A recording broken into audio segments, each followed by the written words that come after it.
Now, after 3 years in Ceduna, at the eastern end of the Nullarbor Highway, you got a call to return to Sydney. Tell us about that.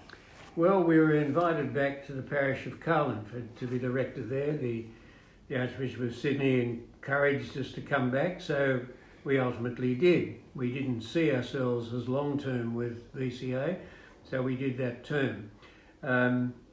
We came back and settled into, it was a lovely parish. It was set on a very big block of land. There was a very small church, and Carlingford was growing at one of those growing areas at that point, and the church was not big enough, and so we regularly would meet down in the church hall because of the growing congregation.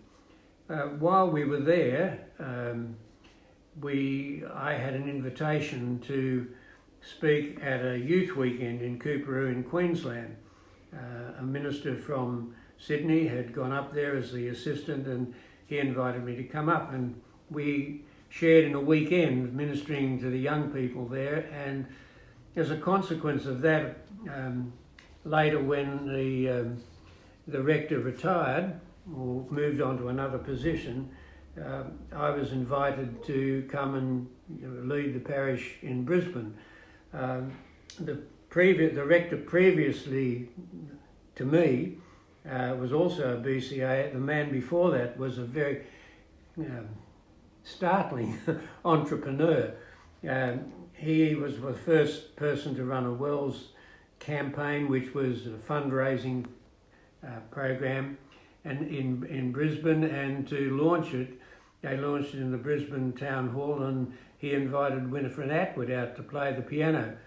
He was an enterprising man, and whenever the English cricket team came out to Australia, because one of the members of the congregation played with the Australian team, he would invite both teams to worship at St Stephen's at Coorparoo when they were here.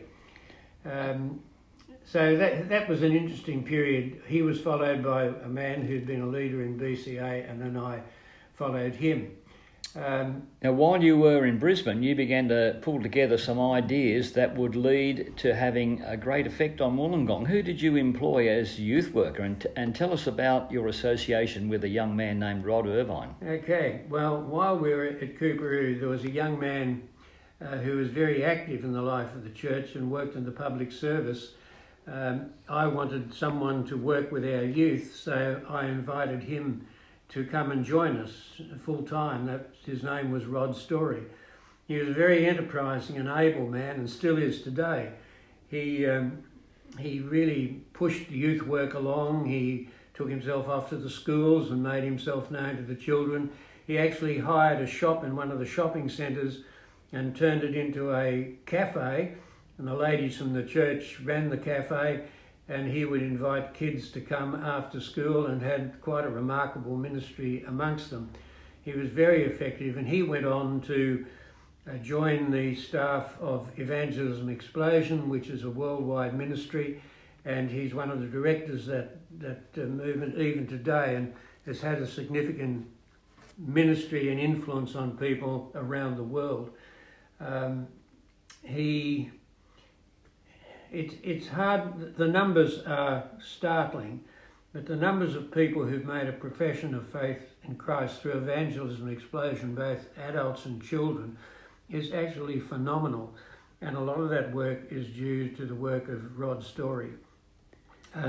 Also, there was a young couple in our congregation called Rod and Helen Irvine, and they were a lovely couple, and Rod actually entered the ministry, was ordained, then went back to teaching for a while, and then when there was a vacancy here at the parish of Fig Tree,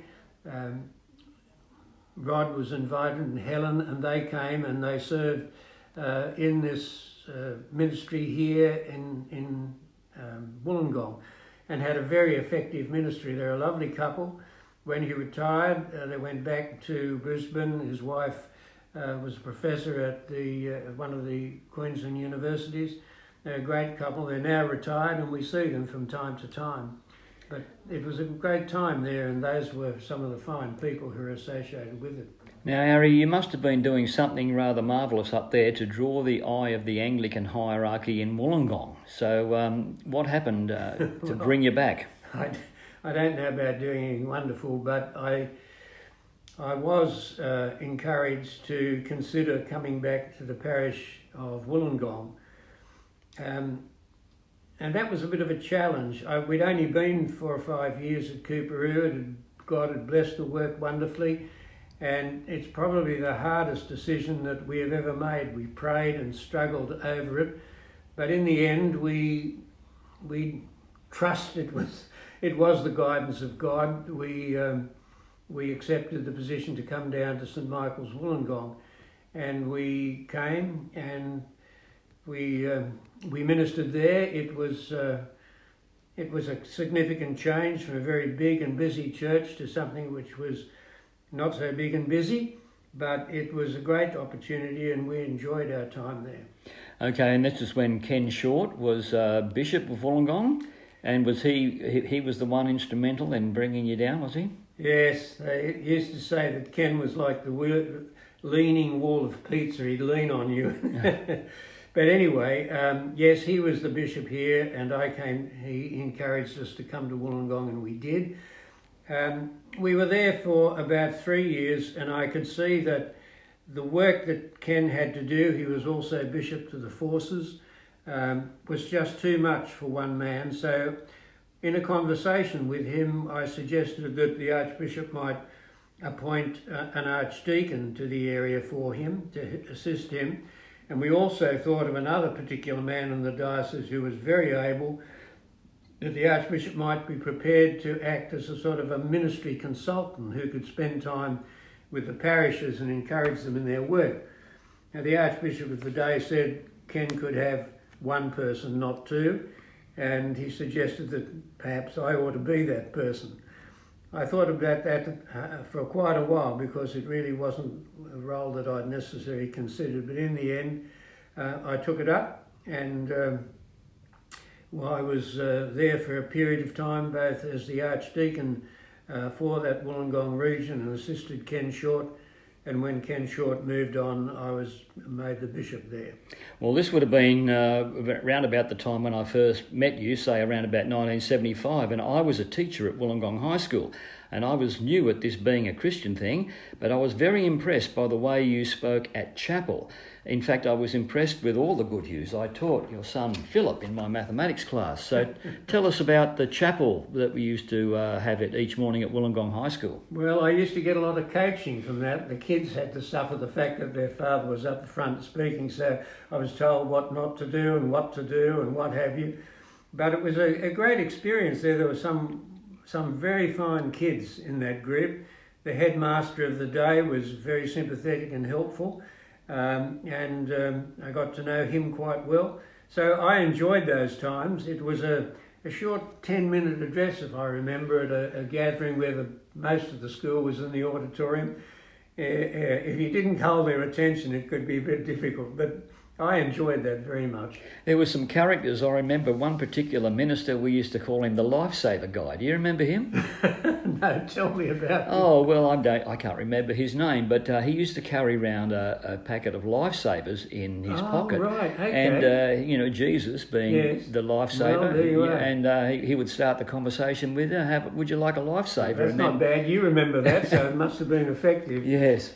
Okay. Now, your role here as Archdeacon was assisting the clergy, and then next came the appointment as Bishop of Wollongong. This was the first time that Wollongong actually had its own bishop, wasn't it? Yes, they used to be called the Bishop in, and the Archbishop of the day, Donald Robinson, changed it to the Bishop of. And that was for me a meaningful step insofar that I felt that the work of the diocese, if people know anything about diocesan life, there's quite a lot of organisation goes into the centre of the diocese, and the Synod of the Diocese and the Standing Committee are quite influential bodies. But I felt that the real story of the diocese was what happened in the local parishes. So I gave a lot of my time to spending time with the local clergy, helping them where I could to improve their ministry, to develop new ideas. I did a bit of study in that area for myself and tried to share with them, so that the years that I was the assistant bishop here in Wollongong were for me very fulfilling years, and I got to know the clergy and their wives and their families, and have prayed for many of them as I've watched them go on into other ministries, and one or two of them have become bishops themselves. So that was for me a very significant part of my life. And a time of some significant growth in church congregations. Yes, there was. That was true. Now, coming back to more local issues, can you tell us what was happening at Fig Tree Anglican Church in those days? Sure, yes. Well, it was a small building that still exists, held by another Christian group, up on the highway. And it was no longer big enough to hold a congregation. And Jim Hall, who was the rector of the time, together with a fellow called Stuart Piggin, who had a significant role both in the life of the church and in the wider life of the Christian cause here in Sydney. They engineered in the end the purchase of the land on the present site and moved the building around onto that site. The Reverend Richard Andrews had been a missionary in South America, and he came back as the rector of the church, and he was nothing short of remarkable. The Evangelism Explosion program that I'd been associated with and was associated with, and in a sense still am, he took that training and took it seriously, and I don't know that there's ever been in the history of that church such a significant growth of new people coming in, having been won to faith in Christ. And that through the minister, that was Richard Andrew. He visited assiduously, particularly people who are wanting to have children baptised. The age range of the parish at that time was such that there were lots of young children. He did a remarkable job. But when he left, and they were looking for a new minister, Rod Story suggested that Rod Irvine might be someone we ought to consider. So at that time he was ordained, but he was acting as a school teacher in Brisbane. And to cut a very long story short, he ultimately came down to be the minister at Fig Tree. Okay, so that's a bit unusual, rather unheard of for a minister to be plucked out of Queensland in the first place. And secondly, he wasn't even a rector, he was a school teacher. So did you have a role in that? Yes, I did, along with others, but he had been ordained and he'd done a curacy in a Queensland parish, but he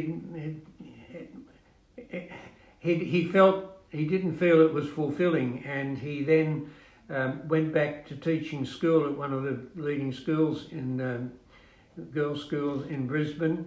But when this offer came, he reconsidered all that, and in the end was invited to come and came. So it was a very big move for him and for Helen, his wife, but they really made a wonderful job in building the church here at Fig Tree, and it still bears the marks of their ministry. Well, all good things come to an end, and sometimes they go on to even better things. We're going to hear some more music, and we're going to come back and find out what happened next in your life.